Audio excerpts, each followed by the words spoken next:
Hello mga kapag-ibig, kumusta po kayong lahat? Ayan po no, nawa po ay nasa mabuti po kayong kalagayan sa mga oras na napapanood niyo po ang video na ito. And pasensya na po kayo kung ngayon lang po ulit tayo nakapag-upload ng video sa ating channel dahil naging busy po talaga tayo nitong mga nakaraang linggo. So ayun, today po no, magtatampok po tayo ng isang foreclosed na bahay ng pag-ibig na na-post nila sa kanilang foreclosed properties, no? And ito po ay located naman sa Pagsibol Village, Teresa, Rizal. Masasabi ko rin po, no, na medyo excited din po akong marating ito dahil marami rin akong nakikita mga bahay na binibenta sa lugar na ito at ngayon mararating ko na siya ng personal. At talagang alam ko po, no, na masarap medyo dumayo sa side na ito ng Rizal dahil mapupuno talaga siya. And parang probinsya feels po baga, no, kung kayo po ay isa, no, kagaya ko, I'm a fan of green nature talaga. So favorite ko yung pumupunta sa aming mga probinsya, ganyan, since laking tayo, Maynila tayo. So meron din dito na sikat na zigzag road na medyo nakakakaba dahil madalas dito ang aksidente at mataas siya, parang nakakalula. So kaya tara, samahan niyo po kami sa adventure ngayon na hinahanap natin para dito sa ating bahay na pupuntahan.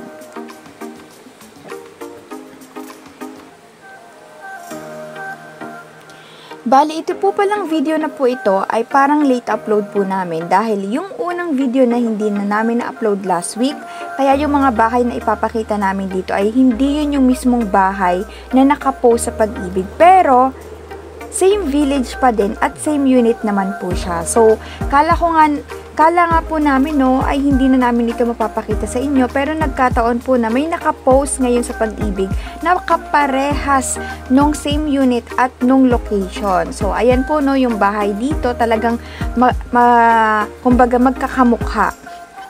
At madalas na style ng bahay ay mga duplex. So, ayun po, kagaya nga ng madalas kong sinasabi, ako po ay hindi taga Pag-ibig, hindi po nila ako ahente at wala po akong connection sa kanila. Kami po ay nagpapakita lamang ng mga bahay na kanilang binibenta. Madali lang po makita ang kanilang mga ino-offer kasi pwedeng nyo po yan i-search sa Pag-ibig Foreclosed properties at lalabas na ang kanilang website. And then click nyo yung mga series of properties for sale. So, ayan po, no? Balik po tayo sa ating video. Bali, dumaan po pala kami sa may Ortigas Extension at sa may Cabrera Road kami pinadaan ni Way. So, ayun po. Nagpunta kami sa mga bandang hapon dito ng Saturday and masasabi ko naman na hindi naman ganun kabigat yung traffic. So, yung medyo traffic, no, dito sa may bandang junction area, diyan sa may bandang Cainta, ay kilalang matraffic talaga yung lugar na yan. So, madalas yun yung side na going to Pasig. Tapos, madalas din, no, kumbaga bumper to bumper dyan sa lugar na dinadaanan na yan. Pero, yun nga po, yung biyahe namin ay inabot ng isang mahigit na oras. And take note, wala pa traffic yan sa lagay na yan. So, paano pa kaya kung bibigat ang traffic? So, mula, no, sa pinanggalingan namin sa Quezon City, ay nasa 36 kilometer, no, ang layo, more or less po yung tinakbo namin. So, kaya kung ang work mo ay sa Metro Manila, parang sobrang nakakapagod sa biyahe. Lalo kung kumbaga, magko-commute ka. At, ayan po, no, balikan nga po natin. Imagine, 72 kilometers ang balikan mo dito. So, hindi yun biro, ha? Pero sigurado ako na may mga kababayan tayo na gumagawa niyan at saludo po kami sa inyo. Tapos, ang liit lang po kadalasan ang kita natin. So, kumbaga dito, no, sa mga ganon na talagang nagtatrabaho, saludo po ako. And, ayan nga po, no, darating din ang oras na tayo ay magbubunga yung ating sipag. Kung sa mga kababayan, no, natin, nakapwa natin na ganyan po yung ginagawa nila. Sobrang layo ng mga lugar na pinanggagalingan patungo sa kanilang trabaho. So, ayan po, no, makikita nyo talaga yung daan. Ako na-excite kasi sobrang pazigzag siya. Tapos parang nakaka-thrill kasi siya sa akin. So, and ang pinaka-favorite ko po kasi dito, no, mga kapag-ibig, yung talagang greenery yung nature na nakikita mo. Since mahilig po tayo sa mga puno-puno. Ayan.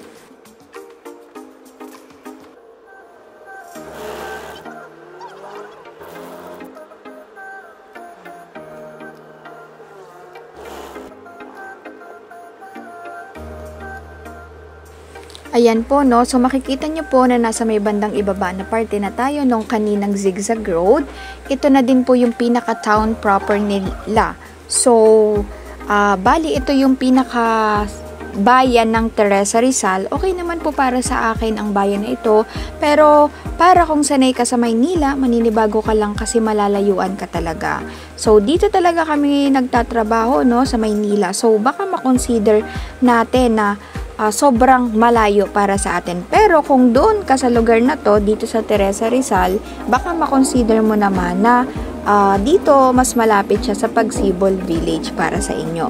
Kung familiar kayo sa typical na parang Laguna at Quezon na itsura, parang ganun ang nararamdaman ko dito. Di naman nakapagtataka kasi magkakalapit ang mga probinsya na ito at the same time.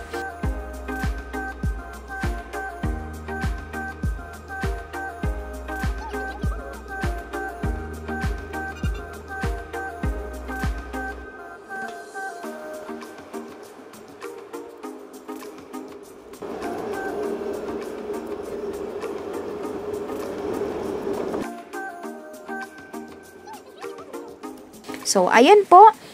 Pakaliwa na po tayo dito sa may Pantay Buhangin Road. Dito naman malubak ang daan. Buti na lang hindi na sobrang malayo pa ang pagsibol mula sa National Highway.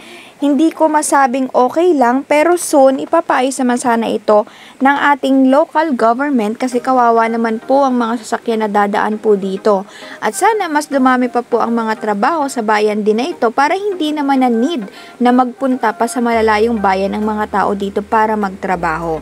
So, yung bahay po pala na open for bidding ay duplex type na bahay. 61 square meter, ang lot area ay 45.5 square meter, ang floor area. At ang duration ng acceptance of bid offer ay from October 20, 2025, 12 a.m. up to October 24, 2025, 11:59 p.m. So, pwede pa po kayo, no, na mag-check po ngayon doon sa website nila. Kung magustuhan nyo po, you can start po, no, na mag-browse at para tignan kung okay po sa inyo, makapag-start po kayo ng bidding.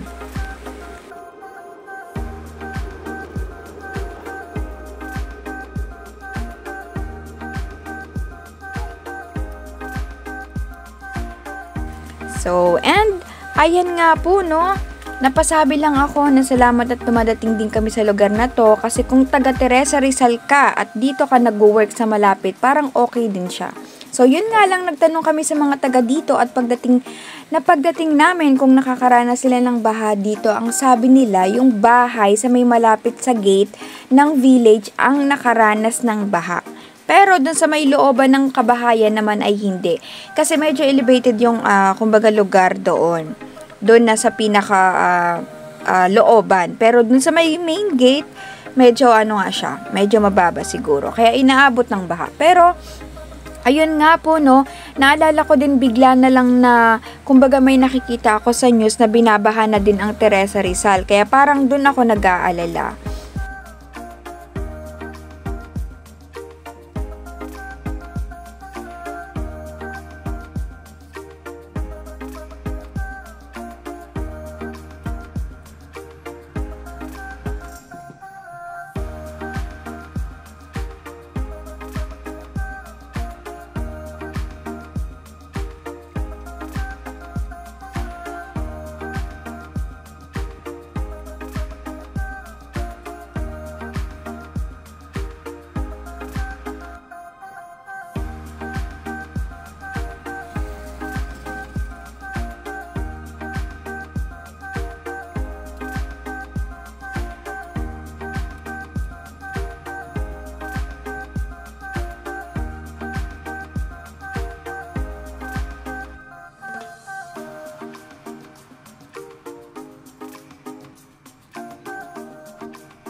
And kung doon naman sa mismong gawa ng bahay, nag-research ako at nakita ko na yung mga bahay dito ay buhos.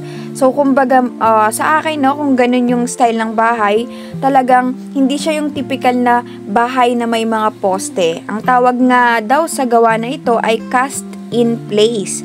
So, lahat ng parte ng bahay ay gawa sa concrete. So, wala nang mga hollow blocks.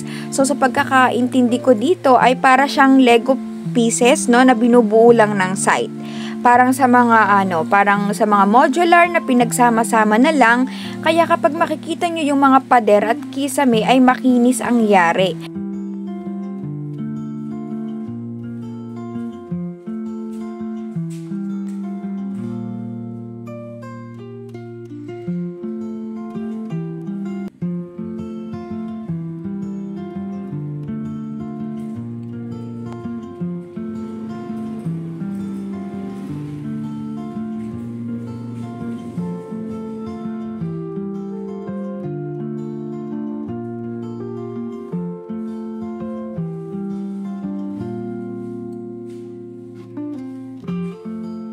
Tapos, yung hagdanan niya ay gawa na sa bakal. So, wala lang siyang tiles at partition sa taas. Siguro ay para hindi din kayo mahirapan na mag-modify ng inyong bahay. Kasi 'di ba, yung mga binibenta sa Pag-ibig foreclosed properties, you can modify yan eh. Kung hindi mo nagustuhan yung itsura ng bahay, so pwede mong i-modify. Depende dun sa kagustuhan mo. Pero, ayun nga, sa sinabi ko kanina, no, buhos siya. So, para sa akin naman, okay naman yon yung pinakagawa na yon and matibay naman siya. Ang masasabi ko lang ay kung okay ba siya, okay yung mismong gawa ng bahay. Sa layo naman ay hindi siya okay kung sa Metro Manila ka nagtatrabaho.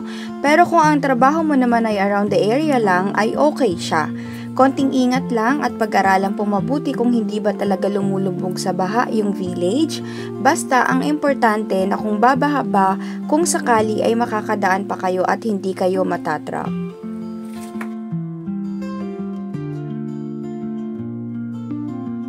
Pero other than that, sa mga nakita ko po, no, dito sa kanilang unit, okay naman po siya sa paggawa. And yung pinakalugar is, pero overall, okay siya sa akin. Yung pinaka nakita ko dito, based dito sa personal na napuntahan ko siya. And, as usual din, no, mukha siyang tahimik. Kasi nga, di ba, somewhere in Teresa Rizal, kumbaga malayo siya sa city. Kung ikaw ay isang person na hindi mo bet yung maiingay, mauusok. So, dito, medyo okay siya na kung sakali na magustuhan nyo, you can bid, no? Start magbid kayo ng offer dun sa website ni Pag-ibig. Ayan po.